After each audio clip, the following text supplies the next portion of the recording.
বন্ধুরা আমি আবার নেক্সট ভিডিও নিয়ে চলে এসেছি। এক ভিডিওতে সব কিছু দেখানো সম্ভব হয়নি, ভিডিওটা অনেক বড় হয়ে গেছিলো, তাই জন্য আবার নেক্সট ভিডিও নিয়ে চলে এসেছি। তো এই যে সেই সবজিটা, ওল আর আলু দিয়ে মাছ দিয়ে তরকারিটা করেছিলাম, এই যে সেই সবজিটা। আর এখন আমি এই কড়াইতেই আমি রান্না করব এই যে কচুরলতিটা, এই কচুরলতিটা রান্না করব। উপরে শুকনো লঙ্কা বাটা আছে, দেখতে পাচ্ছ, শুকনো লঙ্কা বেটে নিয়ে নিয়েছি। আর এই যে রসুন নিয়েছি, আর এই যে 2 পিস মাছ দিয়ে এই যে রাঁধুনি ফোড়ন দিয়ে এখন রান্না করবো। তো চলো রান্নাটা স্টার্ট করা যাক। কড়াইয়ে তেল গরম হয়ে গেছে, তো এখন আমি রাঁধুনি ফোড়নটা দিয়ে দেবো আর রসুনগুলো দিয়ে। তো এই যে রসুনগুলো দিয়ে দিচ্ছি এখন, আর রসুনগুলো ভাজা হবে, তারপরে আমি ওই সবজিটা ঢেলে দেবো। তো রসুনটা ভাজা হয়ে গেছে, এখন আমি এই যে সবজিটা ঢেলে দেবো। দেখো এই যে সবজি লঙ্কা টঙ্কা দিয়েই ঢেলে দেবো, ঢেলে দিয়ে মিক্স করে দেবো ভালো করে। আর কি সুন্দর একটা সেন্ট বেরিয়েছে বন্ধুরা। রাঁধুনি আর রসুন ফোড়ন দিয়ে সবজি রান্না করলে যে কোনো সবজি খেতে খুবই টেস্টি লাগে। তো দেখো এখন আমি মিক্স করে দিয়েছি ভালো করে। এখন আমি স্বাদ অনুসারে লবণ আর হলুদ দিয়ে ভালো করে কষিয়ে নেবো। তো লবণ আর হলুদটা দিয়ে দিই। তো চলো লবণ আর হলুদটা দিয়ে দিই। তো দেখতে পাচ্ছ স্বাদ অনুসারে লবণ দিয়ে দিয়েছি। এখন হলুদটা দিয়ে ভালো করে কষাবো, কষিয়ে তারপরে উপর দিয়ে ওই যে একরকমই গরম জল দেবো।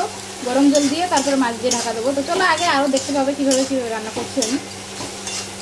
তো এখন ভালো করে দেখো মিক্স করে নিয়েছি আমি। এখন আমি ঢাকা দিয়ে একটু রাখবো, ভালো করে কষা করে, তারপরে উপর দিয়ে গরম জল দেবো। তো বন্ধুরা আমি ঢাকা দিয়ে রেখেছিলাম, এখন দেখো ঢাকনাটা খুলে নিলাম। সরি বন্ধুরা, লঙ্কাটা দেওয়া আছে তার জন্য কাশি আসছে। তো দেখো কি সুন্দর কালারটা এসছে, তাই না? কচুরলতি এইভাবে কারা কারা রান্না করে খাও অবশ্যই কমেন্ট করে বলবে কিন্তু। আর এইভাবে খেতে খুবই স্বাদ হয়। তোমরা যারা এইভাবে রান্না করে খাও তারা তো জানোই এইভাবে রান্না করলে খুবই টেস্টি লাগে। আর শুকনো লঙ্কাটা এই কারণে দিয়েছি, কাঁচা লঙ্কাটা আজকে একটু বেশি ছিল। আর শুকনো লঙ্কাটা দিলে না কালারটাও ভালো আসে, আর ঝালটাও মতলব শুকনো লঙ্কাটা একটু বেশি ঝাল লাগে, তাই না? তার জন্য শুকনো লঙ্কাটা দিয়েছে, কালারটাও ভালো আসবে, এই জন্য শুকনো লঙ্কাটা দেওয়া হয়েছে। তো চলো ভালো করে ভাজা হয়ে গেছে, এখন জলটা দিয়ে দেবো উপর দিয়ে। তো যে দুটো মাছ নিয়েছিলাম বন্ধুরা, সেই মাছ দুটোকে দেখো ছোট করে ভেঙে নিয়েছি, দুভাগ করে নিয়েছি। এই মাছ দিয়ে রান্না করব। তো মাছ ভেঙে না দিলে কচুরলতিতে স্বাদ হয় না, তার জন্য এই মাছগুলো আমি ভেঙে এইভাবে দিয়ে দেবো। দেখো কালারটা কেমন এসছে তাই দেখো তোমরা। তো এখন মিক্স করে ঢেকে দেব, ঢেকে দিয়ে তারপরে আবার দেখাচ্ছি তোমাদেরকে। তো চলো ঢেকে দেওয়া যাক। আর এইদিকে দেখো আমি কমলা লেবু খাচ্ছি, কমলা খাচ্ছি। কে কে খাবে কমলা লেবু চলে আসো। আর রান্না কমপ্লিট হয়ে গেছে, তোমরা যারা খাবে খাবার আমাদের ঘরে চলে আসো, আমাদের সঙ্গে বসে খাবার খাবে। তো এই দেখো আমিও কমলা খাচ্ছি, আর এদিকে আমার দিদির মেয়ে ও কমলা খাচ্ছে। চলো খেয়ে নি।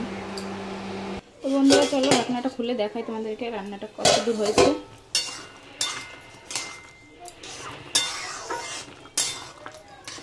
তো দেখতে পাচ্ছ এই যে কচুরলতিগুলো গলে গেছে। তো একটু ঝোলটা টাঙাবো,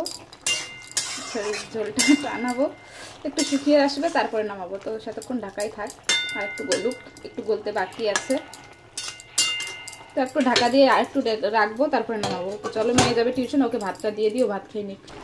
তো বন্ধুরা দেখতে পাচ্ছ আমার সবজিটা রান্না কমপ্লিট হয়ে গেছে, এখন আমি নামিয়ে নেবো। দেখো সবজিটা কত সুন্দর কালার এসছে, একটু শুকনো লঙ্কা দেওয়াতে কত সুন্দর কালার এসছে, আর খেতেও খুব সুন্দর হয়। এভাবে তোমরা রান্না করে কে কে খাও অবশ্যই কমেন্ট করে বলবে বন্ধুরা। দেখো কচুরলতিগুলো কত সুন্দর গলে গেছে, একদম গলে গেছে। আর ঝোলটাও আমি শুকিয়ে নিয়েছি, বেশি ঝোল রাখিনি, হালকা ঝোল রেখেছি, কারণ ভাত দিয়ে খাবো তো একটু ঝোল তো লাগবে, তাই না? তো দেখো রান্না কমপ্লিট হয়ে গেছে, এখন আমি নামিয়ে নেবো। তারপরে টমেটোর চাটনিটা রান্না করবো, ওইটাও তোমাদের সঙ্গে শেয়ার করবো। তো দেখো পুরো ভিডিওটা, চলো দেখাচ্ছি। এটা আগে নামিয়ে নিই, তারপরে দেখাচ্ছি। দেখো কত সুন্দর কালার এসছে বন্ধুরা, ক্যামেরা অফ করতে মন চাইছে না। দেখো অ্যাকচুয়ালি এটা আমি কলকাতার থেকে আনিয়েছি, আমার দিদিরা এসছে আমাদের বাড়ি, তো ওদের কাছে আমার শ্বশুর বাড়ির থেকে পাঠিয়ে দিয়েছে। 1 কিলো কচুরলতি কিনে পাঠিয়ে দিয়েছে আমার দেওয়ার। তো দেখো, তো চলো এখন এটা নামিয়ে নিই, নামিয়ে তারপরে টমেটোর চাটনিটা রান্না করব। এই যে টমেটোটা কেটে রেখেছি আমি, দেখো এখন টমেটোর চাটনিটা রান্না করব। তো চলো আগে এটা নামিয়ে নিই, তারপরে টমেটোর চাটনিটা রান্না স্টার্ট করব। এই যে বন্ধুরা দেখো সবজিটা নামিয়ে নিয়েছি। তো বন্ধুরা টমেটোর চাটনির জন্য আমি তেলের উপরে দিয়েছি কটা সর্ষে দানা, আর 3টে শুকনো লঙ্কা দিয়েছি, আর এই যে টমেটোগুলো ঢেলে দিয়েছি। এখন স্বাদ অনুসারে লবণ আর হলুদ দিয়ে মিক্স করে তারপরে ঢেকে দেবো। আমি লবণ হলুদ দিয়ে মিক্স করে নিয়েছি, এখন ঢেকে দেবো। তো চলো ঢেকে দিই। এই দেখো আমার বর খেতে চলে এসছে, কিন্তু রান্না হয়নি, তার জন্য বসে বসে এখানে বসে বলছি, দাঁড়িয়ে দাঁড়িয়ে এই দেখো নিমকি খাচ্ছে, নিমকি। আর এই যে রান্না হয়ে এসছে। তো বন্ধুরা দেখো টমেটো চাটনিটা রান্না হয়ে গেছে, এখন আমি নামিয়ে নেবো, নামিয়ে মধ্যে দেখো। তো বন্ধুরা দেখো খেতে বসে গেছে, এই যে কচুরলতি সবজি আর এই যে চাটনি, এই যে সবজি দেখো, এই ওল দিয়ে মাছ দিয়ে আলু দিয়ে তরকারি করেছিলাম। এই যে আমার মেয়ে খাচ্ছে, আমার দিদি খাচ্ছে, দিদির মেয়ে খাচ্ছে, এই যে আমার বর খাচ্ছে, আর এই যে আমি খাচ্ছি, এই যে আমি খাচ্ছি। তো চলো ভিডিওটা ভালো লাগলে পাশে থেকো বন্ধুরা, সবাই সাপোর্ট করো একটু। বাই, দেখা হচ্ছে নেক্সট ভিডিওতে।